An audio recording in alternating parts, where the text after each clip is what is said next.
Hi, I'm Joan. I live in Lagos. I'm a plant and gardening content writer for my website, plantsinTropicalspaces.com. I write to inspire DIY gardening culture in my community. And when I'm not writing, I'm in my garden, honing my horticultural skills, or making videos like this. Today's video is for the minimalist who wants plants without the fuss. It's also for the rest of us who want plants on every surface. I'm talking about growing plants in water. This might also appeal to beginners prone to overwatering or underwatering their plants, and for very busy people who forget to water their plants. Because when you grow plants in water, you don't have to think about watering them anymore. So let's get right into it. So what kind of plants can you grow in water? Here are a few that I've tried. The Epipremion, that's the pothos. This is the Marble Queen pothos. And that's the neon pothos. And of course, there's a golden pothos, and there's several different varieties of pothos. And you also have chlorophytum. This is the spider plant. This is the green form of a spider plant. The Syngonium podophyllum grows very well in water as well. Monsteras grow well in water. This is the Monstera adansonii. The Dracena, I think this is the Dracena fragrance. And so this grows in water as well. Dracenas grow in water. The Lucky Bamboo is a Dracena actually. So Dracenas do well in water. And of course, I have my favorite plant genus, Aglonemas. Aglonemas do very well in water and indoors. And philodendrons also grow in water. This is a philodendron hederaceum, the heartleaf philodendron. And last but not least, I have one other plant here. It's Pandanus. This I've not been able to ID the species form of this plant or variety, but it's a Pandanus. It has serrated leaf margins, and it's been growing in water for about 2 years. So, how do we prepare plants for growing in water? I have a plant here I would like to use to demonstrate. It's I have this golden pothos. This is growing in soil, and so to show what you do to prepare a plant for water, I will take a cutting. I'm going to just cut this plant. Let me clear this place so you can see. Okay, so I hope you can see this now.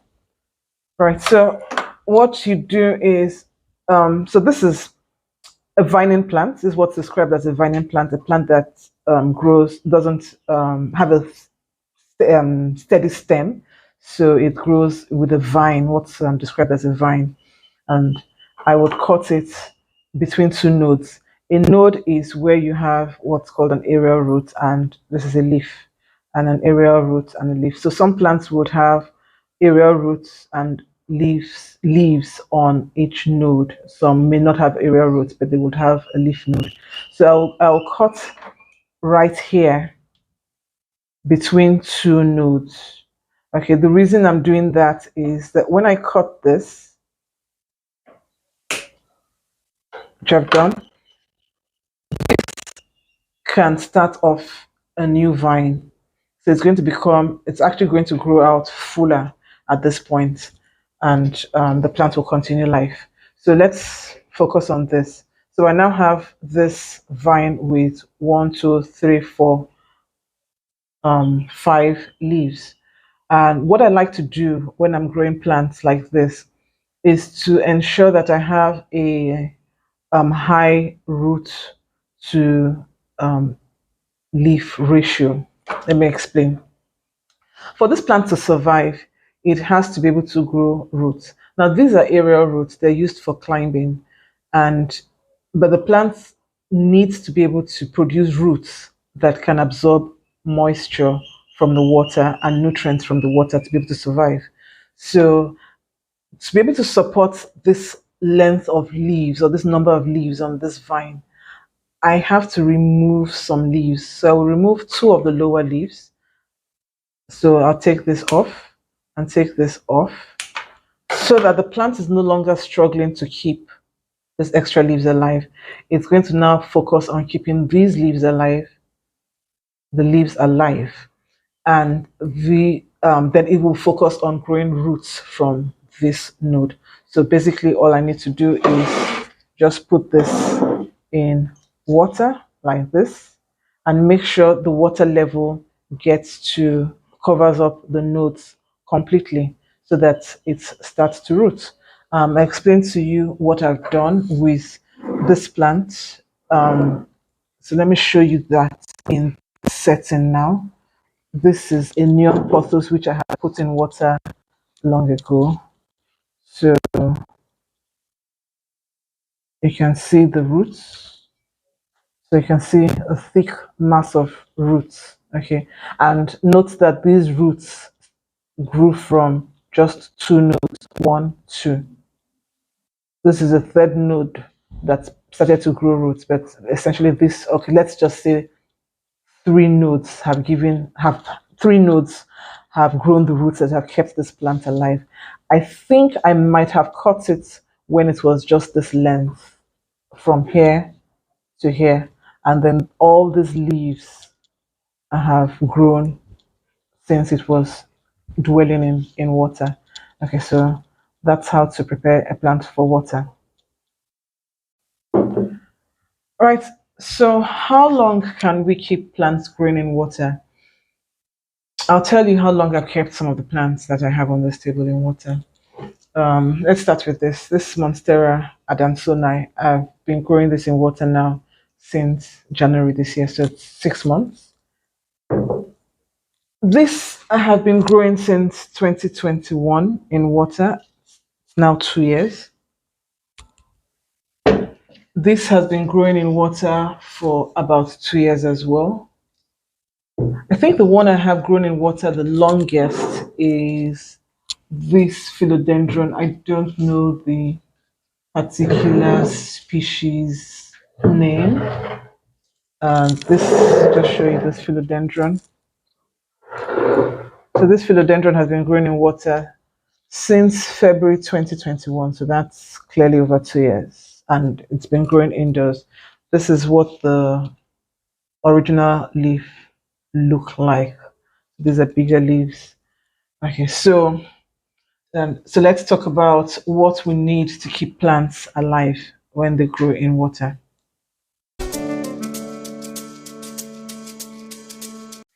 Right, so what do plants need to survive when they grow in water?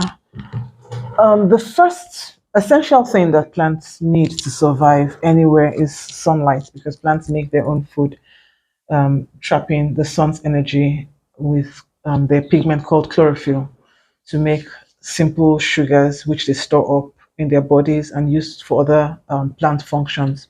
They also absorb nutrients from the soil, and they can absorb these nutrients from water as well. So, what are the nutrients that are available to plants? Nitrogen, phosphorus, potassium, calcium, magnesium, and sulfur. Those are the six macronutrients, essential nutrients that plants need to survive. Now, apart from sulfur, most of these nutrients are found in a reasonable amount in water, especially groundwater or rainwater. So, if you want to grow plants in water, I strongly recommend that you use rainwater to feed your plants. And the reason is tap water, treated tap water, may contain other elements that will burn your plants, such as chlorides, for example. If you've been growing plants for a while, you might notice some plants actually start burning at the edges when they are fed with tap water, especially calatheas. They burn, and that's they're reacting to the chlorides present in water. So rainwater is a pure form of water. If you live in an area that has a borehole or a well, groundwater also contains essential nutrients that plants can absorb from the water. So the nutrients present in water I've just mentioned are not harmful to human beings anyway. So um, we don't notice the taste of these nutrients. So they shouldn't bother us. I wouldn't recommend using distilled water for growing plants in water because distilled water does not contain um, oxygen. Now, that's something I forgot to mention. Oxygen is another important element that's found in water that plants need to grow. Now, plants absorb oxygen dissolve in its dissolved form from water, and dissolved oxygen is contained in rainwater and also in groundwater, in addition to the nutrients I've already mentioned.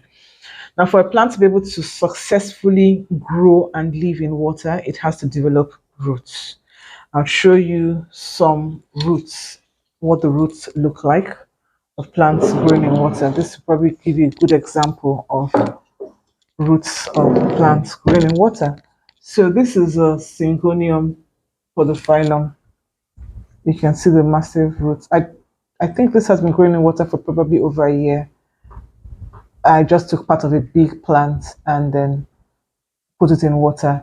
I like the idea of growing it as a small plant. Here, the leaves of the Syngonium growing in soil would be a lot bigger, but growing in water in this way, I mean, it's quite small. So I like the idea. So these roots actually would help the plant absorb all the nutrients that it needs to.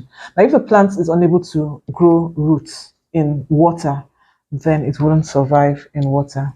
Look at the roots of the spider plant as well. Okay, so that's how to keep a plant growing in water. So it's light and nutrients from the water. Okay, so the next thing is maintenance. How do we take care of plants that are growing in water? Since I researched this topic, I had been growing plants in water for a while, and I just knew that the plants would grow in water, and it just saved me a lot of time trying to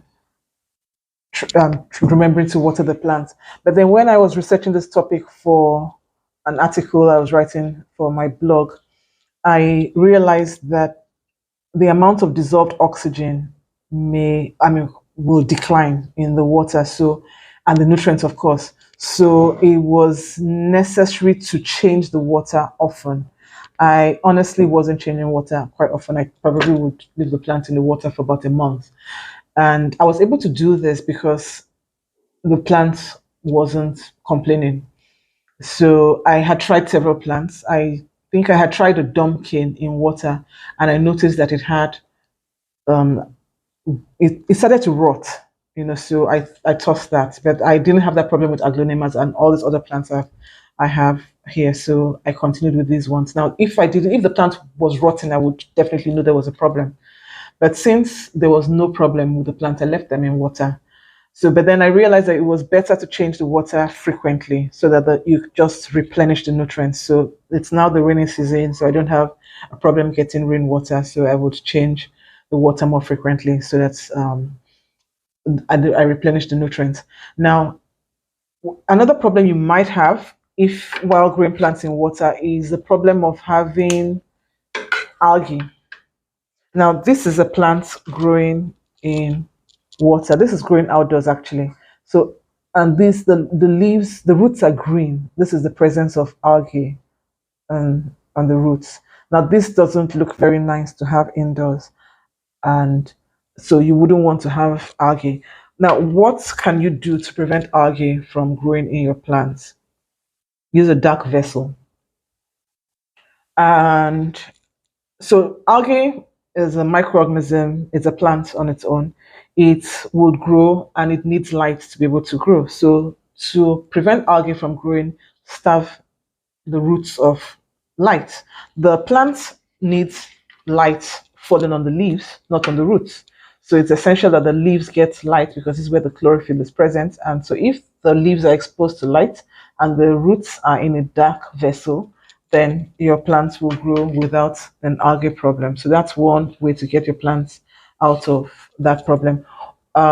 Especially you might encounter this problem if you're growing the plants near a window sill or very close to a window. But honestly, I don't think I have a problem with these plants apart from this one that's growing outdoors. Now, while I'm on this plant, I just explained very quickly what this plant is about. It's interesting that this plant is the lower part of this one. So this was a normal aglaonema, a tall aglaonema, and I cut it and I dropped it in water and then it developed roots. So I cut it somewhere, just show that to you. So for aglaonemas, this is where the nodes are. All these are potential roots, So if I cut this off here, this can start a new plant and this will continue a new plant, which is exactly what happened here. I cut off the lower portion, and so this has been in water and then it just continued. It now brought out two new plants from here.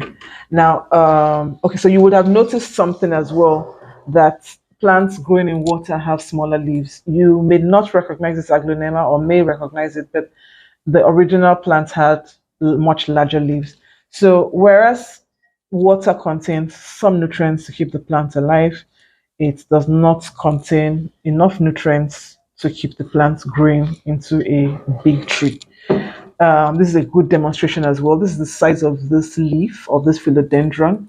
When I started this philodendron 2 years ago, I had a leaf this size, but 2 years down the line, this is the size of all the leaves now. So they get smaller and smaller, but then the plant still grows. So I don't have a problem with that. And the monstera too as well. This is the original leaf size, and these are the new leaves. So the new leaves come out smaller. So that's the sort of downside of growing plants in water. They just have smaller plants. They just have smaller leaves. I mean, that's fine. So if that's fine with you, you don't mind having small leaves, then why not grow plants in water? Like I said, it's easier because you don't have to remember to water the plant. The plant can get dehydrated as long as you keep the water level up, covering the roots, then your plant is fine. All right, so thanks so much for watching this video. If you enjoyed it, please don't forget to like and share and subscribe to my channel, and then read the blog plantsandtropicalspaces.com. Until the next video, see you next time. Bye.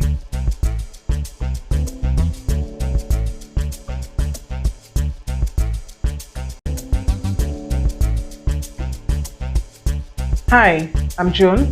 I'm a plant and gardening content. Oh, please, start again. Today's video is about. Sorry.